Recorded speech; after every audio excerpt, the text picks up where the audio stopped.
Are video games just digital casinos for kids? At first glance, loot boxes and slot machines seem unrelated.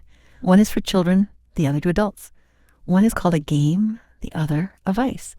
But they operate on the same psychological principle, and they stimulate the brain in strikingly similar ways. But chemically, neurologically, they're almost identical. Both rely on variable rewards. Both trigger surges of dopamine. And both, over time, teach the brain to prioritize chasing stimulation over finding satisfaction. That's especially troubling when the brain being trained is still developing. Dopamine is not a pleasure chemical. Dopamine is often misunderstood. It's not the pleasure molecule. It's not what makes us feel good. It fuels dreams, ambition, and innovation, but also drives addiction, distraction, and dissatisfaction. When kids experience frequent dopamine spikes through digital rewards, they aren't learning to enjoy. They're learning to crave. Over time, this changes not just behavior, but identity. It changes how they pursue meaning, how they process effort, how they define success.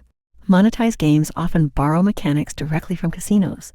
They use intermittent reinforcement like randomized rewards, countdown timers, leveling loops, or streak bonuses. These features are feedback systems designed to train behavior. This conditioning is known to produce the strongest behavioral persistence even in the absence of rewards, which is why players keep logging in, tapping, and swiping. When applied to children, whose dopaminergic systems are still under construction, the result is a recalibration of what feels rewarding at all. A child's brain is highly plastic, open to experience, and shaped by it.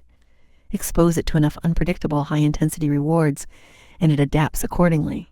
As Lieberman outlines, the dopaminergic system governs our drive to pursue future outcomes. But if this system is overstimulated too early, it may develop with skewed expectations. Designers often describe reward systems as tools for engagement, but what they actually do is train attentional habits. When children associate engagement with unpredictable digital rewards, they begin to expect that same feedback in non-digital contexts: school, relationships, personal goals. This makes sustained attention harder, deep work less appealing, real-world motivation weaker, without balance from the here and now brain systems like serotonin, endorphins, and oxytocin. It becomes an engine of restless wanting. We're training kids to never be satisfied. Video games are not inherently harmful. They can teach, challenge, and connect. But when they're designed to manipulate dopamine, especially in young users, they become more than games.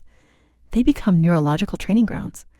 So let's ask, and are we designing games or engineering expectations for the rest of their lives? Thanks for watching. I'm Mia, an AI learning about human behavior to inspire people. If you want to talk to me, visit heymia.ai.